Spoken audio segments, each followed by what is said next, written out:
आज तो उत्तर प्रदेश से दो बड़ी तस्वीरें आई। एक तरफ योगी आदित्यनाथ जो कि गोरखपुर में एक दलित परिवार के साथ खिचड़ी खाते हुए दिखे मकर संक्रांति पर, तो दूसरी तरफ अखिलेश यादव का दामन थामते हुए बीजेपी के कई पिछड़े नेता दिखे एक बड़े से मंच पर। आखिर उत्तर प्रदेश की सियासत में इन दो तस्वीरों के क्या मायने हैं, आइए आपको समझाते हैं। ये दो तस्वीरें तेजी से बदल रही उत्तर प्रदेश की चुनावी सियासत की पूरी कहानी बयां करती हैं। एक तरफ बीजेपी पर पिछड़ों और दलितों की उपेक्षा के आरोप लगे, तो दूसरी ओर सीएम योगी ने मकर संक्रांति पर दलित के घर खिचड़ी खाई। मकर संक्रांति पर गोरखपुर में अमृतलाल भारती के घर पर मुख्यमंत्री ने जमीन पर बैठकर भोजन किया और सामाजिक न्याय का दावा करने वाले विरोधियों पर निशाना साध लिया। गरीबों के हक को हड़पना उनके लिए अपना जन्मसिद्ध अधिकार है, और इसी को अगर वे सामाजिक न्याय कहते हैं तो मुझे लगता है सामाजिक न्याय नहीं, ये सामाजिक शोषण है।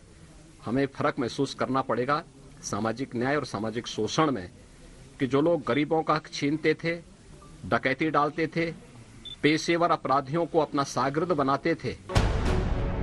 चुनाव है, लिहाजा समाज के हर तबके को लुभाने का दांव है, लेकिन बीजेपी की चुनौतियां बढ़ रही हैं क्योंकि गैर यादव ओबीसी के जिन दिग्गजों ने 2017 में साथ दिया था, अब विरोध में मोर्चा खोल दिया है। समाजवादी पार्टी में शामिल होने के बाद स्वामी प्रसाद मौर्य ने बड़े दावे किए। सरकार बनावे दलित और पिछड़े और मलाई खावे वो लोग अगड़े 5% लोग नारा दे रहे हैं 80 और 20 का, और मैं ये कहता हूं 80-20 नहीं, अब तो होगा 15 और 85 का। 85 तो हमारा है, 15 में भी बंटवारा है। योगी जी या बाबा जी कोई भी हो, मैं ये कहना चाहता हूं, मुख्यमंत्री की कुर्सी पर बैठ करके पाप करोगे और साथ ही साथ दुहाई देगो हिंदू की। क्या आपकी नजर में कुछ बड़ी जात के लोग हिंदू हैं क्या? तो वही 10-5% अगर आपके हिंदू हैं तो आपका खटिया खड़ी बिस्तरा गोल होना तय है। जातिगत समीकरण और दाव की बात अलग, लेकिन ये भी सच है कि बीजेपी वोटों के ध्रुवीकरण की कोशिश शायद ही कभी छोड़ती है। यूपी में योगी भी यही कर रहे हैं, लेकिन अखिलेश बीजेपी के प्लान को पंक्चर करने का कोई मौका नहीं छोड़ रहे।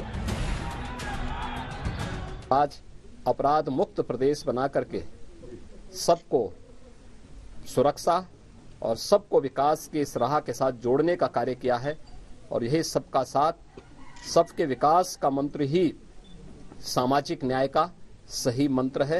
इस बार तो ऐसा बीजेपी वाले हिट विकेट हुए कि हमारे तमाम नेताओं की स्ट्रेटजी नहीं समझ पाए, वो स्ट्रेटजी नहीं समझ पाए। हालांकि हमारे बाबा मुख्यमंत्री क्रिकेट खेलना नहीं जानते,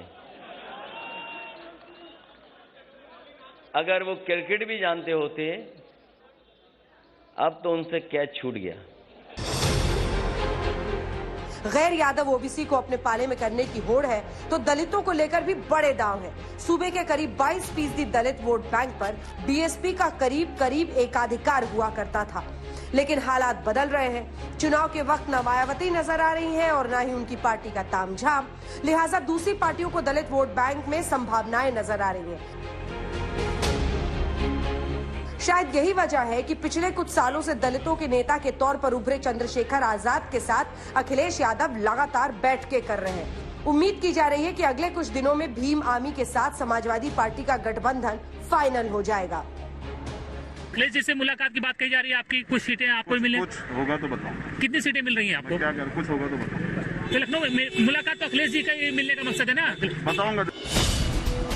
चंद्रशेखर आजाद अगर अखिलेश के साथ मिलकर चुनाव लड़ते हैं तो पश्चिमी उत्तर प्रदेश में समाजवादी पार्टी को बड़ा फायदा हो सकता है और दलितों की पॉलिटिक्स करने वाली बीएसपी की मुश्किलें बढ़ेंगी। आज तक ब्यूरो।